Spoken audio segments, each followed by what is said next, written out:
So thank you all so much for coming. We really appreciate you taking the time out um, to come and hear this wisdom from the Gita. So today we're joined by Richard, and Richard has been practicing Bhakti Yoga and studying the Gita since 1995, where he spent 10 years living as a monk. After that, he he was um, he was still practicing. He got married, so he left the monk life, um, and is based near the Scottish Temple. Um, so I believe that's near Edinburgh. He's also an English language teacher, um, and he's been serving in the Think Gita project for uh, over a year now, and he says that this project is really dear to him. So we're really lucky to have him here.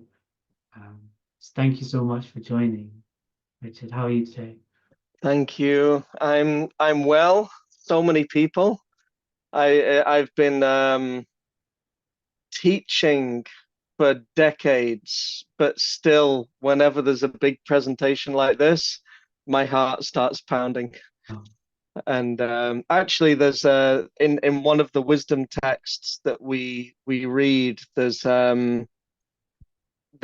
beautiful conversation where one person approaches another and he asks for permission. He says, "There's something I want to share, but I'm asking your permission now to approach without anxiety and without fear." So I'm mm, asking for everyone's blessings and good wishes to be able to say something. thank you so much, Richard. Um, Before we get started, would you like to make an invocation to bless this space that we have, this sacred space, so we can really make the most of today's session? Yeah, we have these beautiful invocation prayers and mantras to our spiritual teachers and guides. Actually, there are so many prayers and so many mantras, but we'll just offer a very simple invocation.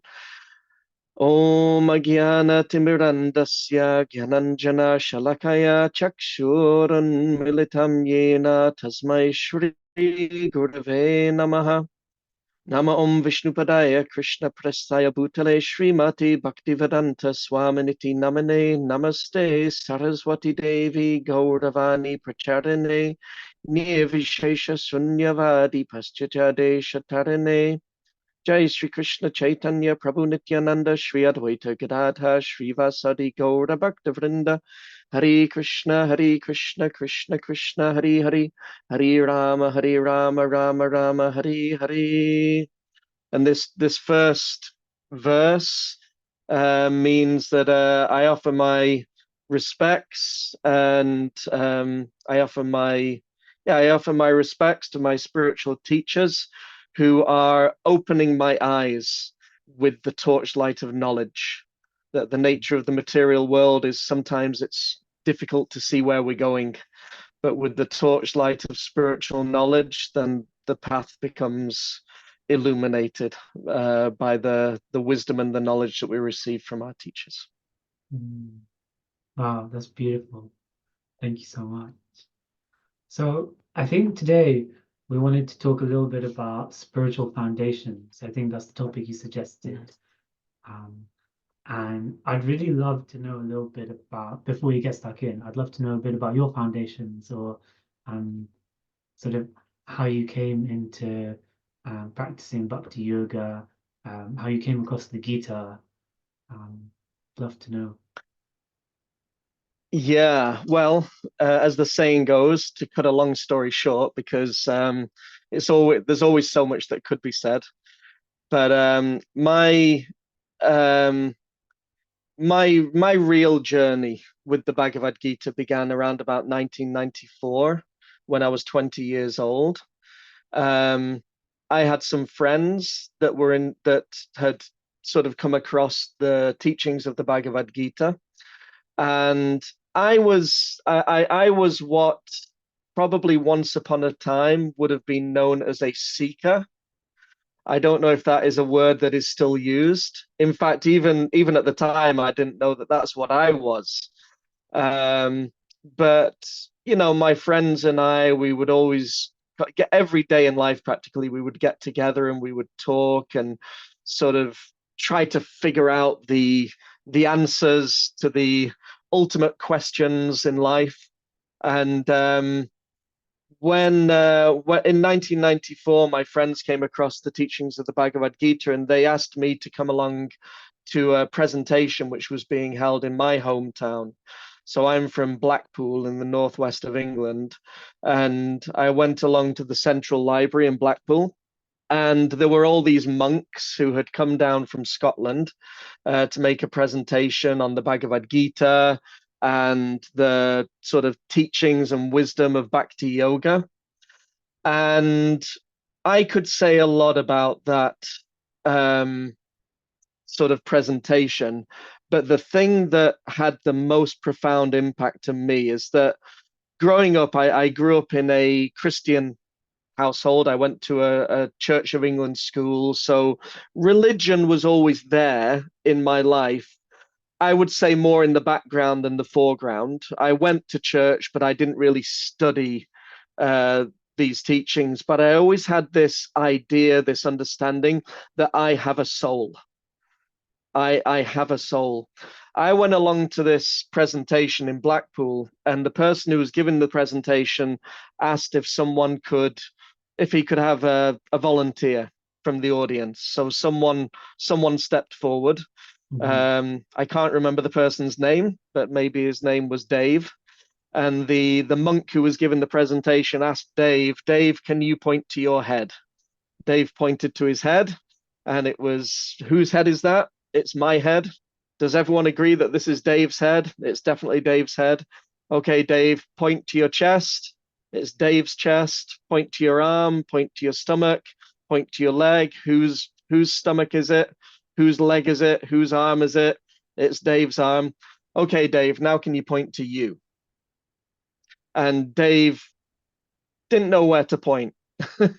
He understood that I have these things. I have a head, I have a chest, I have a mind.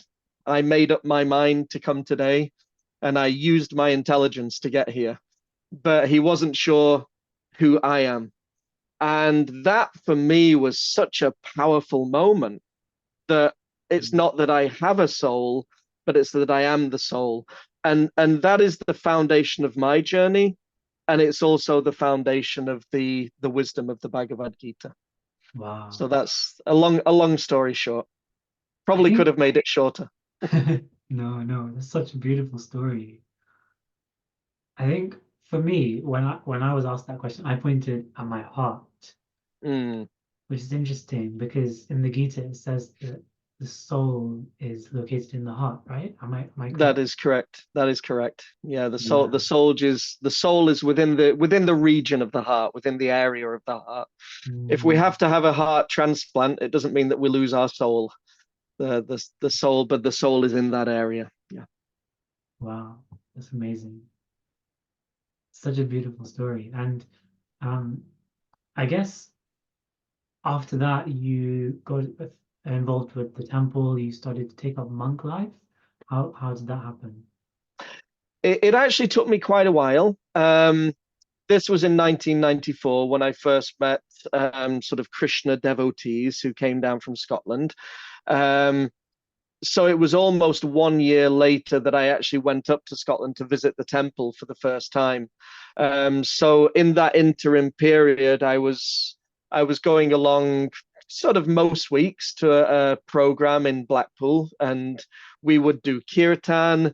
We would read a chapter every week from the Bhagavad-gita, and we would discuss. So it was a simple but very, very profound and powerful weekly experience. It really became the dominant moment in the week. It was like the foundation of my week, actually, although it was on Thursday night, but that Thursday night became the foundation for everything that came afterwards. So 2 hours every Thursday, whatever happened after that for the next 7 days was built upon that 2 hours. And then That's so in, funny that it's on Thursdays because everyone's here on a Thursday oh building their yeah, spiritual foundations, and everyone's been coming every week. As in, I can even see some familiar faces from last week as well. Such a beautiful coincidence. yeah, it's a good point actually. Thank you. Yeah, I never thought about that. It was such a powerful time in my life, and I look back to that year of sort of becoming interested in the Bhagavad-gita, Bhakti Yoga, Krishna Bhakti. That really was that was the foundation of everything that came afterwards. We're talking about foundations this evening, so that really my whole life was built upon that. And yeah, in around about August or September of 1995, I visited the temple for the first time. That was a very sort of powerful and moving experience. And maybe 2 months later, I was given the opportunity to come and sort of just, have the experience, live like a monk for a little while and see how it goes. So I did and ended up staying for 10 years. I lived as a monk in an ashram for 10 years. And yeah, and then What's an after, ashram?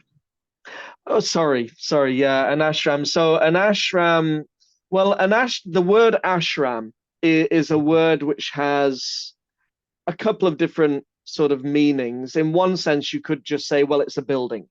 It's a building where the monks stay.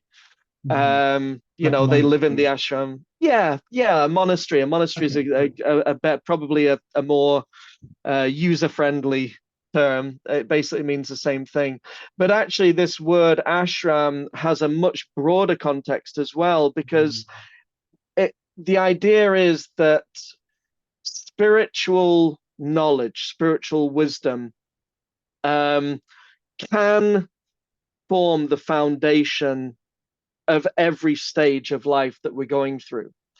And if spiritual practices and spiritual wisdom, if that is the thing that our life is sort of revolving around and is built upon, Mhm. then wherever we live, we are living in an ashram, because the place that we're living, the ultimate goal, the ultimate purpose of our life is to achieve that spiritual wisdom. And that can be something that everyone at any stage of life, in any circumstance, anyone can put this principle of ashram in the center of their life. Wow. So it means um, building your life in such a way that it facilitates spirituality and connecting Yeah. to the Gita, connecting to that which is higher than us. Yes, yes. And that will look different. It's the beautiful thing about the Bhagavad Gita, about the teachings of Bhakti Yoga, is that it's such an individual, personal experience that Mhm. it's not that everyone has to sort of fit into the same box. The Bhagavad Gita, the wisdom of the Gita gives so much room for everyone in any situation, in any stage of life, and in any circumstance of life, to sort of add this wisdom to their life. Bhagavad Gita doesn't necessarily mean change your life, it means add this to your life. And by adding that to your life, then that will change what is already there in your life in such a profound and positive way. So, Wow, that's beautiful. Thank you so much. Um, I want to understand more about um, this idea of spiritual foundations now. Um, what does that mean to you? Because you mentioned that you were going to this program every week, and that was your foundation, and that's the foundation that everything's built on. Um, what could that look like for different people, and why is it so important? well, let's look at the Bhagavad Gita itself. Mhm. Just a quick show of hand, who is or has taken part in the think Gita circles where we're sort of studying the acronyms and this overview of the Bhagavad-gita, just give a little wave, or quite You a few can of you. raise your hand on Zoom as well. Yeah, raise your hand on Zoom. Most of you, or an awful lot of you at least. Okay. So many of you will be from, oh wow, that's a lot. Okay, that's wonderful.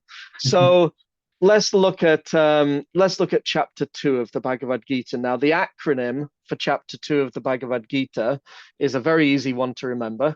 The acronym is Gita. And G stands for guru. I is identity. T is two duties, and A is Atmarama.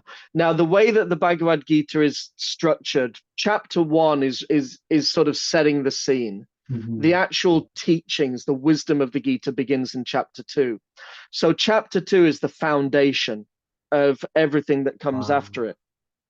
And the first thing that we learn in chapter 2, well, we learn of the importance that if we want knowledge, we can find somebody who has knowledge. So this is the principle of guru. Guru basically means teacher, someone who's a teacher, someone who has knowledge, has wisdom, and we can learn from that person. So the conversation in the Bhagavad Gita is between Arjuna and Krishna. And Arjuna approaches Krishna and asks Krishna, be my guru, be my teacher. And then the first thing Krishna teaches is identity. We are not this physical body. We have a body, we have a mind, we have an intelligence, and we can't just neglect it. You know, spiritual life doesn't mean neglect the body, neglect the mind, neglect the intelligence. You know, we take care of our health, we take care of our mental health, we use and strengthen our intelligence, we look after our body, and we do what we are sort of built to do. But the body is ultimately temporary, while we, the person, the soul, is eternal. And so the Bhagavad Gita is built on this foundation that this is who we really are. We're actually the soul. Now, the next thing Krishna teaches is two duties. That while we're in the world, we have sort of two things that are going on side by side. We have our worldly duties, our worldly responsibilities, how, you know, education, career, family, you know, all these responsibilities, which we can't just neglect. But also, if we have that foundation of identity, then we also have this other thing that's going on side by side, which is learning about and sort of putting into practice this deeper spiritual wisdom. And that's going on side by side with this sort of other worldly responsibility. So in terms of your question, what does it look like? Well, in many ways, for most people, I mean, it's, you know, we already said I was a monk for 10 years. Most people are not going to become a monk, and most people probably shouldn't become a monk. That is not a requirement for studying the Bhagavad Gita, practicing the wisdom of the Bhagavad Gita, and becoming completely successful in our spiritual journey. It's not a requirement you have to become a monk. For some people, it's a wonderful, valuable, powerful experience, but it's not a requirement. It's not necessary. And yeah, so, you know, in many ways, spiritual life looks like any other life, because spiritual life is such it's something which is in many ways a very internal experience. We, you know, we get up in the morning, and, you know, from any outside perspective, we eat our breakfast, we go to work, we drive to work wearing our nice clothes the same as anyone else. We do our work in a very responsible and attentive way. we come home. It looks very, very similar, but the foundation is there, that we are reading, studying, thinking about the wisdom of books like the Bhagavad-gita. We may be practicing some spiritual practices like meditation, maybe mantra meditation. Like in the beginning, we said these mantras. So mantra meditation may be there, and these would sort of form the foundation of our day. Wow. But so in many ways, the things that we do in our day-to-day life don't have to change, and shouldn't change, because it's two duties, not one duty. Yeah. You want to sort of expand on that a Yeah. little? I want to ask, what does that look like? So, you're saying that we're following the same duties, we're still doing our same things, Hmm. family, career, all these different responsibilities. We're doing that the same. Hmm. But Hmm. what you're saying is that in addition to that, we're, doing our spiritual practice. That's, going to Think-Gita circles once a week, coming to the wisdom talks, reading the Bhagavad-gita, meditating, chanting, whatever it is, Hmm. our spiritual practice. But what changes then? Because Yeah, if the externals look the same, what's the difference? Where's the benefit? yeah. Well, in the beginning, you know, our sort of journey in spiritual life, it's not that we go from 0 to 100 Mhm. overnight. I did, but I'm a bit of an intense person anyway. I'm a bit of an extreme person anyway.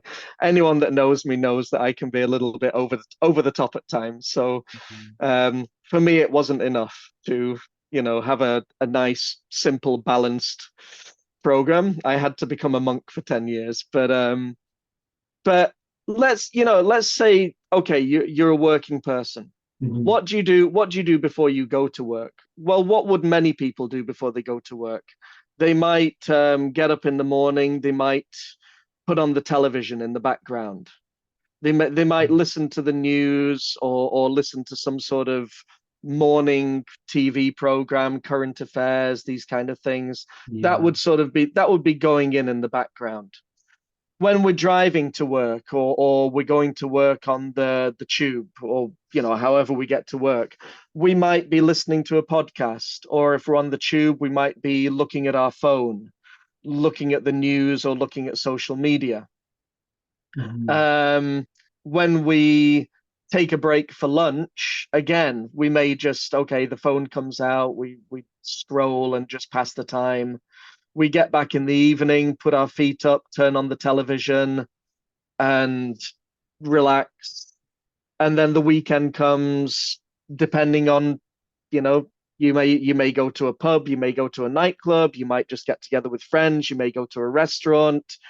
So all of these things are sort of going in the background. We're professional people, we're working, we're family people, we're looking after our family, but all these other um, sort of condiments are there to enrich our life, and actually in many ways to sort of give us a reason for living. It's not necessarily for many people that their career is the thing which is really driving them. It's a necessity. We want to do something that we enjoy doing, and that we feel we're making a positive contribution. But many people might be more looking forward to the end of the day rather than the beginning of the day. Mhm. So how might that look a little different if we're adding spiritual life to our life? Well, when we get up in the morning, rather than putting on the television, we might build our day upon the foundation of spiritual wisdom. So we may spend, depending on how much time we've got, we may spend half an hour or an hour or even more, um, just reading and meditating on the wisdom of the Bhagavad-gita, doing some meditation. If we're with our family, we might just sit and discuss and reflect upon, well, how could we apply these teachings? What does this mean to me? How is this relevant to me? So our day is built upon that foundation of spiritual meditation, spiritual wisdom, the wisdom of the Bhagavad-gita. You know, there's an expression in English, if someone comes into work in a bad mood, what would we say? Somebody got out of bed. On the wrong side, right? On the Somebody wrong got side of out of bed on the wrong side. Yeah. bed. So, and it's a fact. It's like if somehow we get up in the wrong frame of mind, it affects us the whole day. And people Mm, notice it, people feel it. Now, so that's the foundation. If somehow, and actually that even begins the night before, very often, depending on the mood that we go to sleep in, that affects the mood that we wake up in, which affects the mood that we're in during the day. So these are all foundations. You know, our morning, the foundation of our morning is the night before. The foundation of our day is the morning, and the foundation of our evening is the day. So wow. if there's some spiritual foundation there in the morning, then we see the world differently. We relate to people differently because it's not just I'm not the body, it's everyone else isn't the body either. So Hmm. when we have that spiritual vision, then the people we're interacting with, it's like, well, okay, this person, they're in a bad mood, but that's not them. That's not who they are. You know, that their mind is maybe giving them a hard time today. Something may have happened, but it's not who they are. You know, the reality is that each and every one of us are spiritual brothers and sisters. And so when that spiritual foundation of wisdom is there, we see the world differently, we relate to people differently. So, and then again, you know, we may take a break and we have our lunch and just top up the spiritual batteries, read a little bit more Bhagavad-gita, do a little mantra meditation, you know, get home in the evening, same thing. You know, we can put our feet up and watch the TV, or we can top up those batteries even more, you know, Mm. reading, talking, discussing. At the weekend, hands up, who's ever done kirtan? Hands up if you've done kirtan. A lot of you. Hands up if you enjoy doing kirtan. Quite a lot of you. So this is an option. We could go night clubbing, and or we could get together with like-minded, spiritually like-minded individuals. We can do some kirtan. And Mm. then by the end of the weekend, rather than feeling hungover, you know, which is definitely how I used to feel. I used to feel very hungover at the end of the weekend. But now we can come together with friends, we can do kirtan, we can meditate, we can have so many wonderful spiritual experiences, and we're actually energized and excited and inspired. And so the weekend then becomes the foundation of the week. Wow. So yeah, sorry, It's I'm such a kind of different paradigm. going No, on a no, little bit, but no, this is amazing. I'm loving this. I'm taking in all the nectar. Thank you so much. Um, it's interesting. Like I had this perspective that the weekend was the end of the week. But recently one of my mentors, he said something to me. Um, it was a Sunday evening and we were meditating together. Um, and he said that it was the end of the meditation session, the kirtan session, and he said, "This is the start of the week." And I had this click in my mind that, wait a minute, am I ending my week like this, or am I starting it with a beautiful spiritual experience? So it's yeah, so beautiful that you said that just now. yeah. And that's it. It's just a change. It's just a, you know, um, spiritual life is really just changing our vision. It's changing our vision, changing how we see things. And actually, you know, again, I'll ask you to finish the sentence. Today is the first day. Anyone? Today is the first day of. I'm trumped. Who knows that one? Someone shout it out. Today is the first day of. You can share in the chat, I maybe. think I can't remember. Misha's heading for her thing, maybe. You're muted, Misha. Um, Oh, maybe someone needs you to try unmute now. her. Oh, You Is there can you it go. the, There you go. yeah, is it the rest of your life? Yeah, the rest of your life. Today is the first day of the rest of your life. It's sort of popular expression. So every moment is the foundation for the next moment. How we choose to apply wisdom in this moment strengthens and builds the foundation upon which the rest of our life will be built. And so every day, every morning, every moment can be a foundation upon which a very successful life can stand. Yeah. Wow, it's so beautiful. Thank you so much. Um, I'd love to hear more about this spiritual vision that you talk about. How would that look in, say, for example, my interactions with my colleagues at work? How would that change? Well, let's have a look. Let's sort of look at the foundation of what you're saying. Mm-hmm. Because one of my favorite verses, it's actually not one verse, it's quite a few verses in the Bhagavad-gita. In fact, I don't know it by heart. I know that I'm saying it's one of my favorites. It's one of my favorites to read, but I'm not great when it comes to memorizing. But in chapter 13 of the Bhagavad-gita, right in the beginning of chapter 13, and this is verses, just a moment, 8 till see, oh yeah, 8 till 12, verses 8 till 12, but it's one big verse. It's like it's all collected together. So in this verse, or in these verses, Krishna describes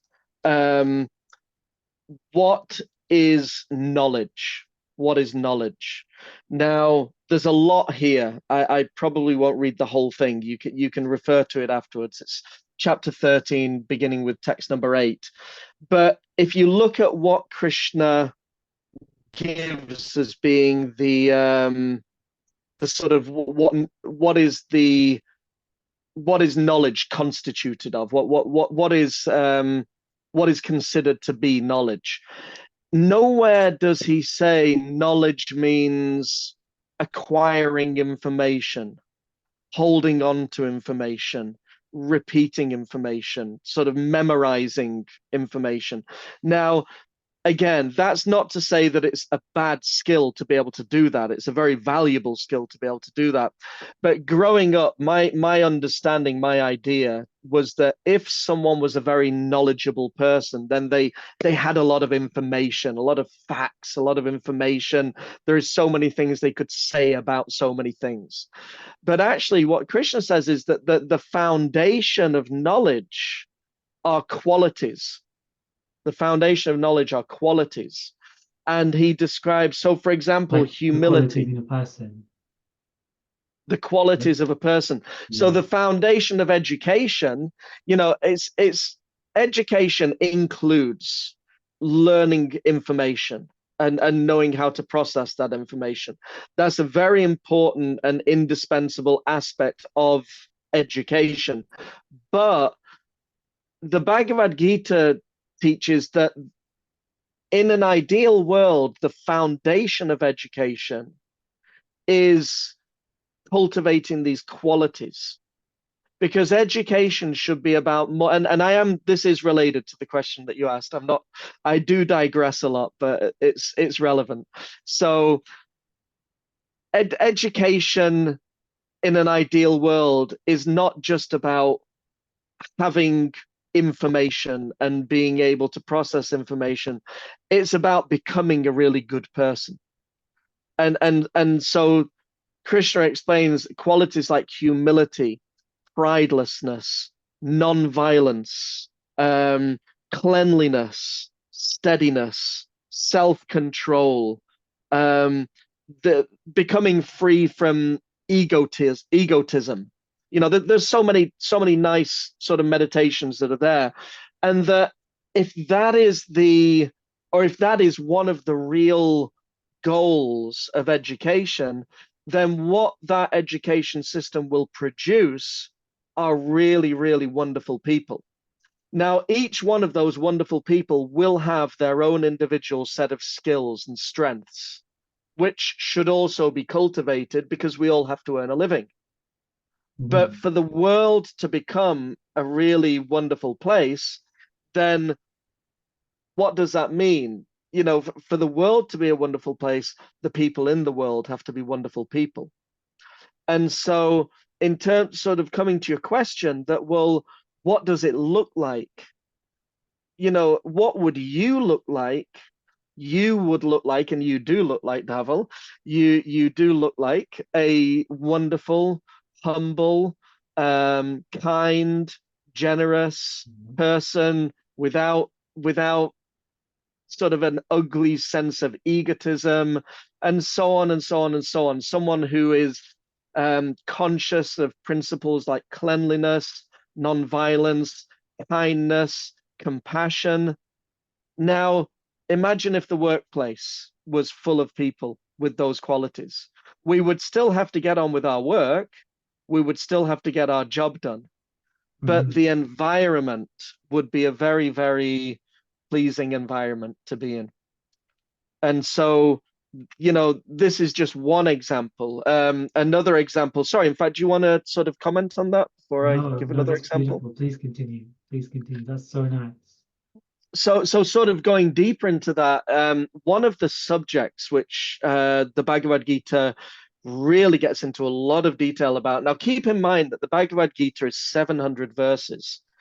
It's really not very long. You can actually read the entire book if you're just reading the texts, because there are many beautiful commentaries on the Bhagavad-gita, and they really help us to understand the text itself. Sometimes the text itself can actually be quite mysterious, and therefore, coming back to the foundation of this presentation today, we began by approaching our guru and asking them, please help me, please open my eyes, please bless me with understanding.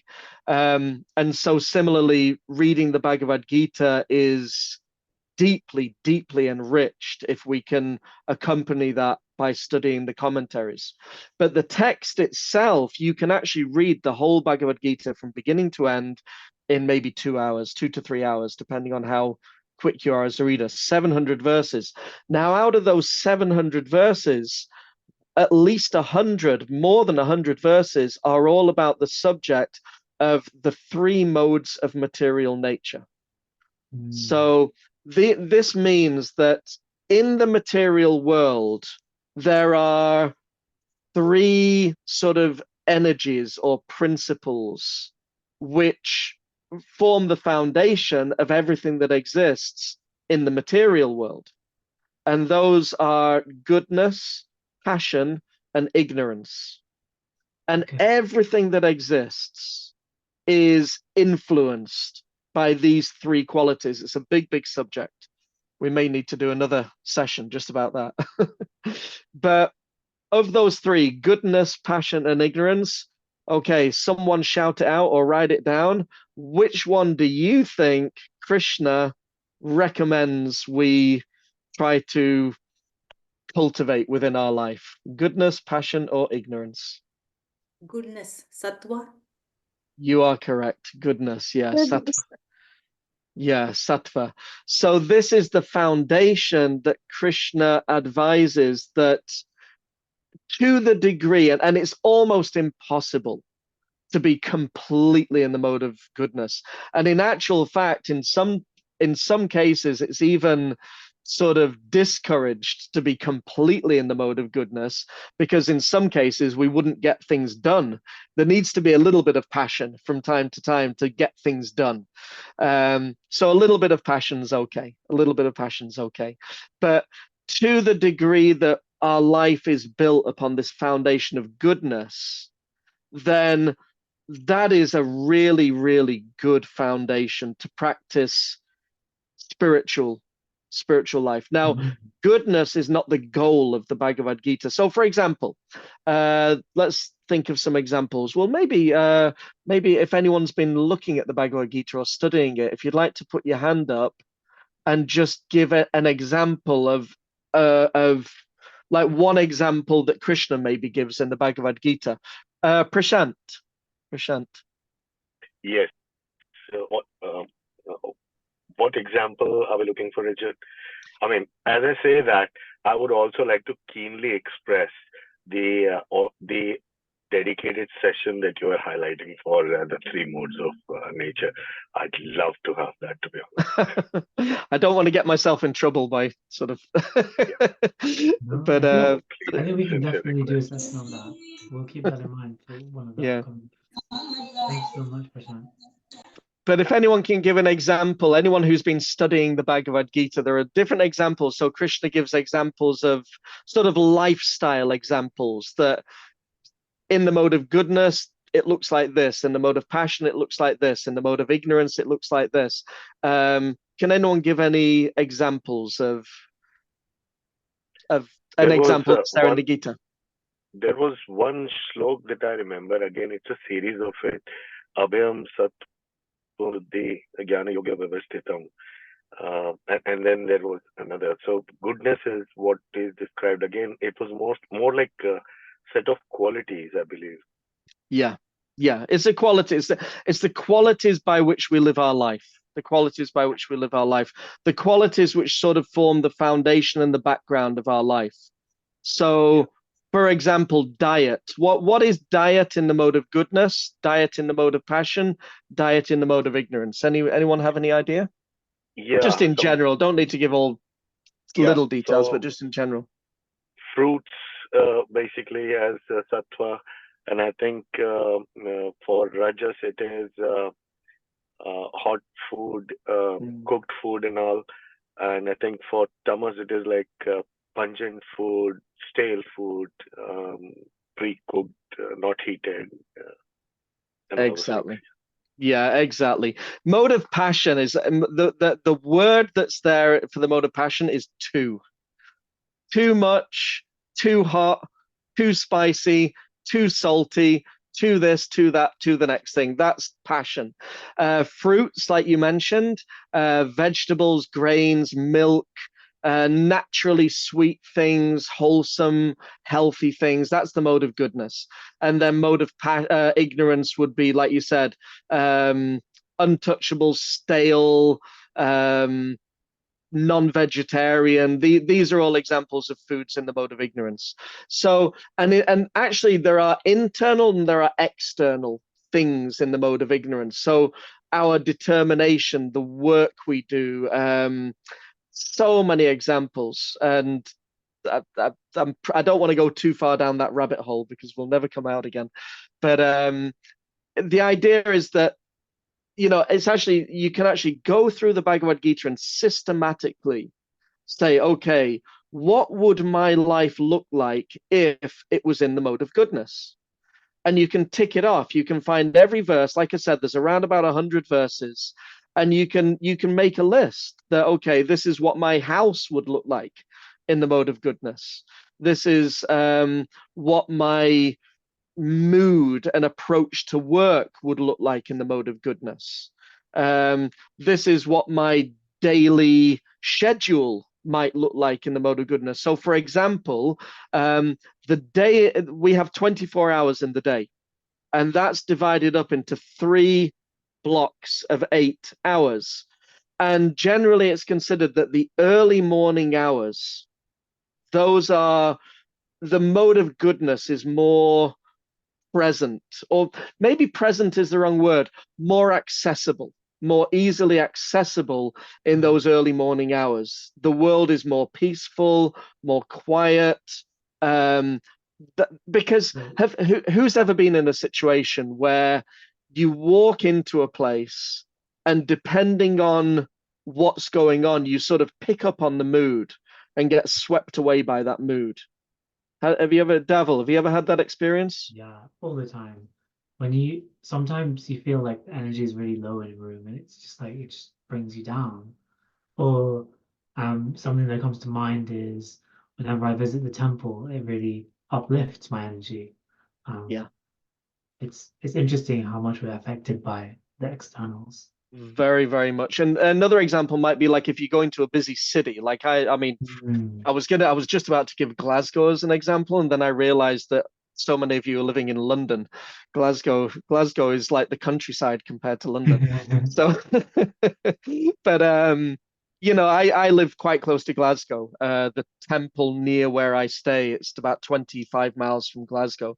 So you go into Glasgow on a Saturday afternoon, it doesn't matter how peaceful you were before you got there, you just get swept away by this energy. So the good thing about those early morning hours is that energy hasn't sort of had a chance to wake up yet.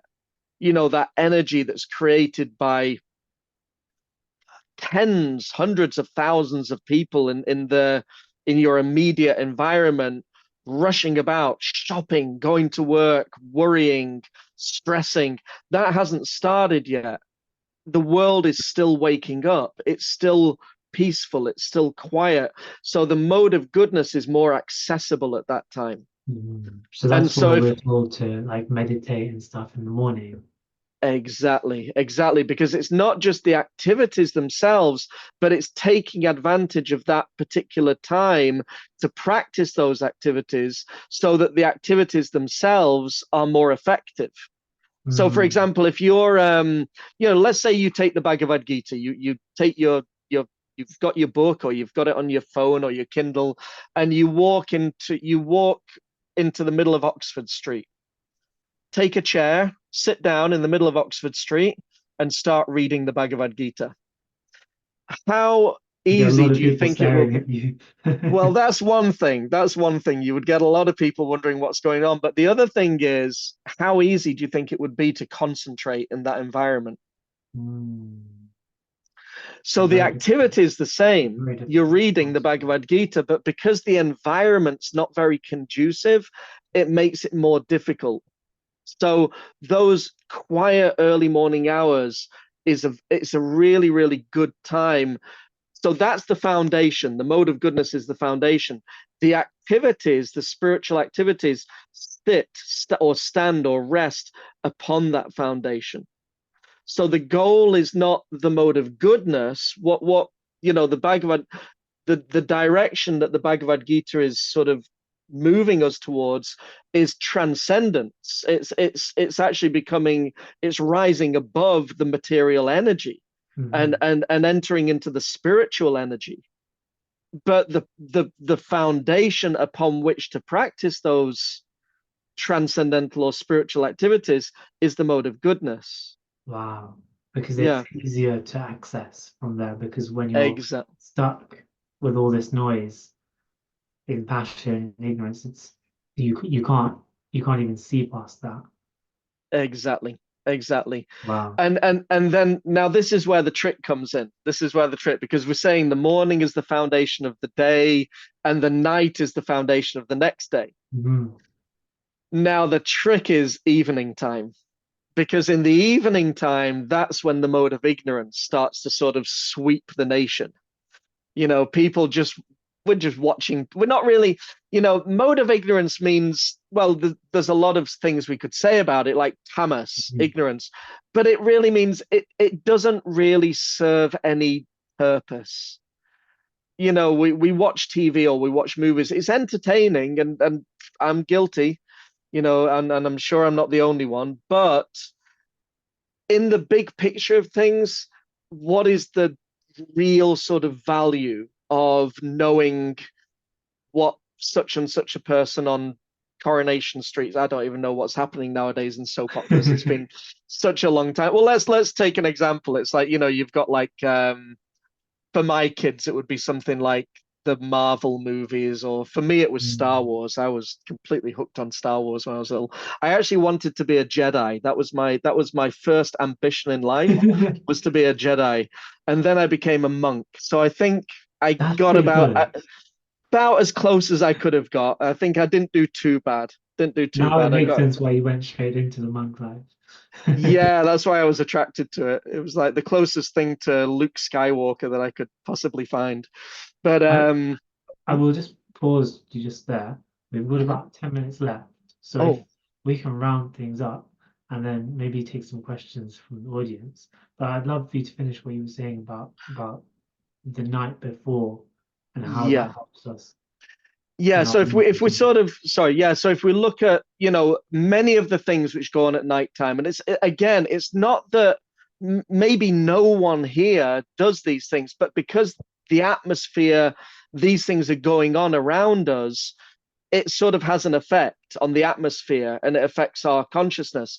So nighttime is when you've got more drinking and just not really doing anything, intoxication and watching TV, just doing things that sort of lower the consciousness, tend to sort of bring the consciousness down. So the real sort of trick is, can I do something in the evening which is actually going to raise my consciousness? Wow. So we begin the day with something that raises the consciousness. Then we have to get things done, which means we need to sprinkle a little bit of the mode of passion in there. Might be inevitable, depends on our work. Some of our jobs might be a bit more passionate, some might be a bit less passionate, but we need to get things done. So we at least sprinkle a little bit of passion in there. But then we get home in the evening. Can we do something in the evening which raises the consciousness so that when we put our head on the pillow at night, the consciousness is more moving towards the principle of transcendence? And there's even scientific experiments that show that depending on what we're thinking about as we fall asleep at night, then that, you know, as we wake up in the morning, either those direct thoughts excuse me, or thoughts that are inspired by that becomes how we begin the day. So if we can raise the consciousness at night, then that forms the foundation of the next day. Sorry, I've gone on a little bit. No, that's really beautiful. I think everyone seems to be really engaged and learning so much from you. So I think, to summarize, what we've covered is the importance of foundations, the importance of receiving knowledge from our spiritual teachers, and trying to find ways to implement that into our lives, whether that be in the morning, where we get like a lunch break, and finding those little moments where we can connect to the Gita, connect to the divine.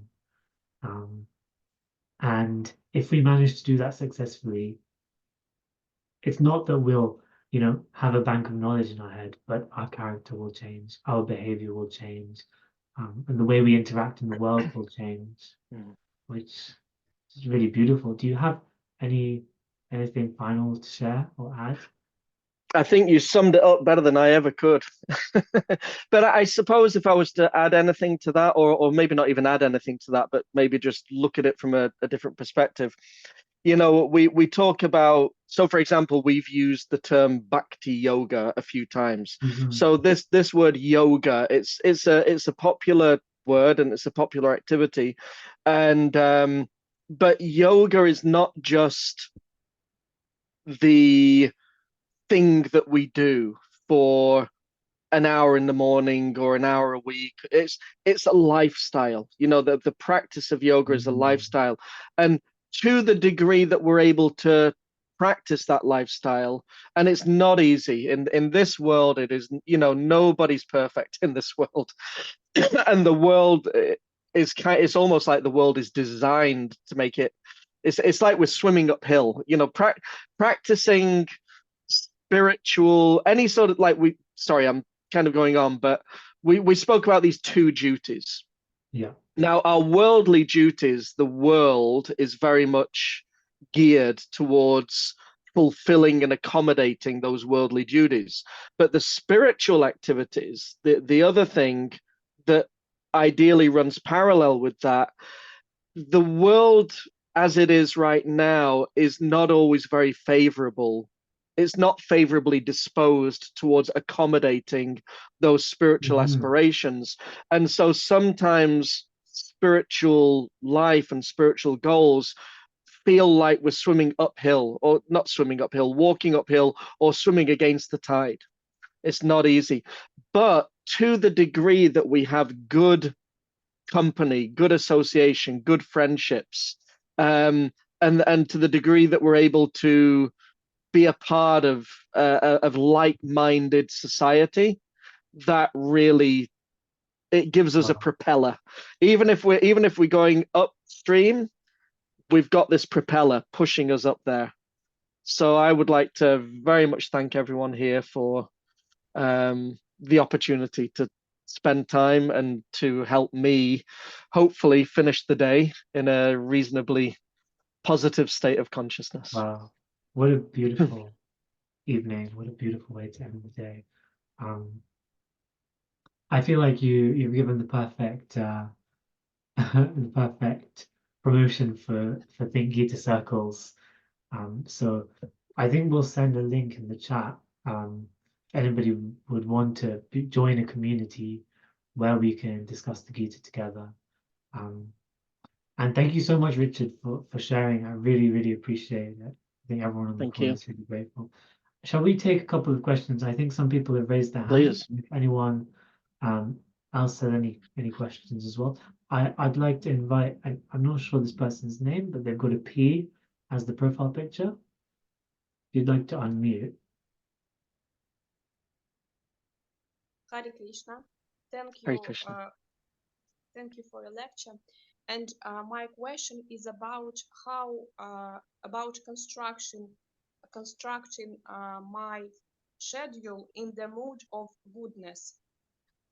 You know, I have such a problem sometimes that I can't switch from my sadhana to my job or my activities or my duties.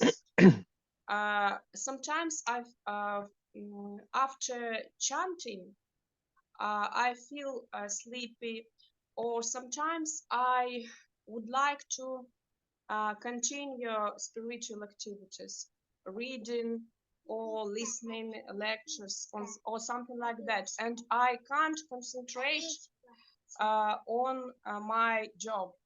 Maybe I'm doing something wrong, making mistake. Can you give me a good advice? Well, I'm quite jealous.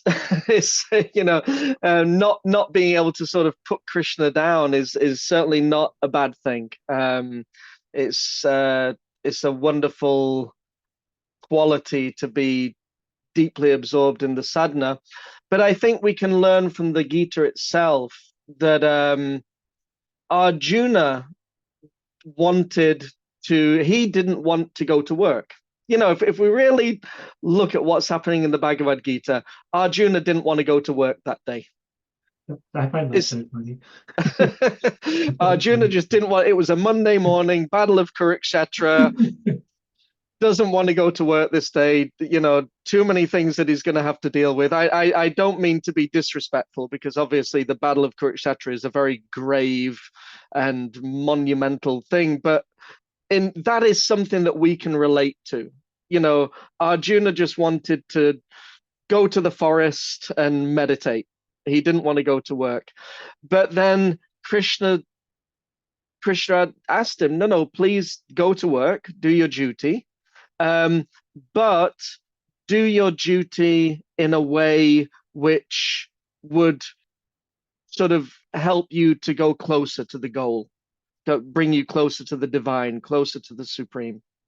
Now, the Bhagavad-gita, there are different times of life. There are different stages of life. I heard a nice presentation a few days ago by Keshava Swami. He was describing the 4 stages of life.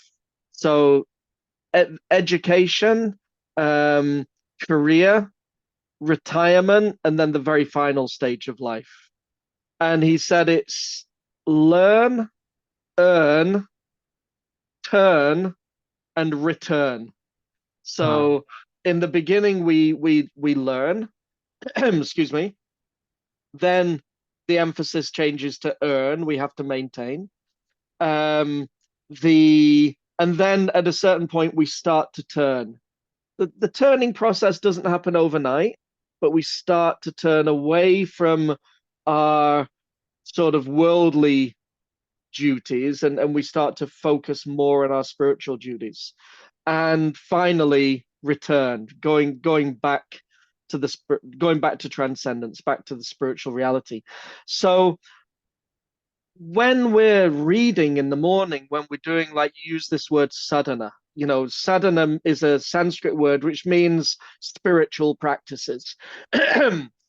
And we can do them in such a way that as we're reading, as we're chanting, we have this meditation that, what would be a good way for me to apply this in my life today as I sort of enter into my worldly duties? Excuse me. So it's a little bit like when we go to sleep at night, we're thinking about something spiritual. We wake up with something spiritual. When we do our spiritual meditations in the morning, that meditation can include, how can I apply this to my life? Because we might be at a stage of life where right now the stage of life is not meant for complete and total, living like a monk. we might think like a monk, but we may not live like a monk. There is a difference between thinking like a monk and living like a monk. We can think like a monk, but we've got to live and do our, maintain our family, maintain our career, maintain our house. But that is also a result of studying the Bhagavad-gita. It's a result of wisdom, is that we take that wisdom away with us, and we see the world differently. We interact with the world differently. And actually, part of that meditation may also include the practice of prayer, reaching out to our spiritual teachers, reaching out to the divine, reaching out to God, whatever word you feel comfortable using, reaching out and asking, okay, now is the time when I have to make this transition from my morning spiritual practices to my daily worldly duties. Please give me some guidance and wisdom and help. How can I approach that with the right mood? So I don't know if that sort of satisfies the question, or but that would be my answer. Is that okay? So I have made sense. Thank you so much. Thank you. Do we have time for anything else, Devil? Thanks so much. I would like to make a short announcement, and then after that we can have time for maybe one or two more questions. So if people aren't aware, next week, Thursday, there won't be an online wisdom talk because we have an in-person wisdom talk, which is fantastic. We will be joined by the one and only Chitti Shakti, and she's going to be talking about navigating the spiritual path and the importance of guidance. So Richard, today you touched on this importance of receiving the knowledge from our spiritual teachers, receiving the knowledge and receiving guidance. So we'll be covering more of that. Chitti Shakti is an amazing speaker. So we'd love to see you all there. I will send a link to sign up for this in the chat now, but I think Prashant had a question. Maybe Prashant would like to unmute. Yeah, I only wanted to ask that I am first of all very gratified with today's lecture. It is something in my humility with all the constituents that I have. It's something that I felt very deeply connected. So thank you very much. The question that I had is that there has been a mention a couple of times by Keshav Swamiji, also today by Richard ji as well, that there are about 100 shlokas that talks only about gunas. And my challenge has been how to identify those 100 shlokas. Is there a resource or a methodology that one should adopt to cherry pick those 100 shlokas? Well, I would say you can begin by deeply, if you want to really understand about the modes of material nature, the best place to start is chapters 14 and 17. If you know, those are where you will find bulk of those 100 or so slokas. 18 as well, 14, 17, and 18. If you just focus on those 3 chapters, then you'll identify them. It's very clear. I mean, I'm just going to read out some examples just very quickly. So if we look at chapter 14, sometimes the mode of goodness becomes prominent, defeating the modes of passion and ignorance. Sometimes the mode of passion defeats goodness and ignorance, and at other times ignorance defeats goodness and passion. In this way, there is always competition for supremacy. The manifestations of the mode of goodness can be experienced when all the gates of the body are illuminated by knowledge. So it's very clear. It becomes very, very clear as you read those 3 chapters, which are the verses. Now, there are other verses as well. And it's an interesting point, actually. It would be nice to actually compile just the verses that are particularly looking at the mode of goodness. I'm sure somebody must have done it. I haven't. If anyone here would like to volunteer to take up that project, I would love to hear from them. But yeah, just studying those 3. Yeah, that's the jumping off point. Thank you. Double, just my request to actually have that another session specific on goodness. That will be really, really enlightening to hear. Thank you. Thank you. Thank you so much, Prashant. Do we have any more questions, maybe in the chat, or if people want to raise their hands? I'll give it 2 seconds. Hey everyone, just wanted to say amazing outreach globally with everything that you guys are doing as a part of this incredible group. So just want to say thank you for your service and thank you for sharing your knowledge with all of us. Wow. Thank you so much, Ruchi. Okay. I think if we don't have any more questions, I'd like to really, really, really big thank you to Richard for joining us this evening and sharing so much wisdom. And I'm really looking forward to trying to fit in some reading of the Gita in my lunch break tomorrow and try and really imbibe these qualities that the spiritual texts teach us. So thank you so much. Can I just share a very quick anecdote? Yeah, of course. Because I think that it nicely illustrates it. Yesterday, I've been in Hungary for the last few weeks. My wife is from Hungary, and we go there a couple of times a year to be with friends and family. So yesterday, I flew back from Hungary, and it was a long day, really long day. I started off on the journey at 6:30 in the morning. Had to go to Budapest. From Budapest, we had to go to the airport, and then you know what airports are like. And then we flew to Glasgow. Got to Glasgow at about 7 o'clock or 7:30ish last night, and my passport didn't work. Like at the e-gate, it just wouldn't take my passport, so I had to queue up to go through passport control.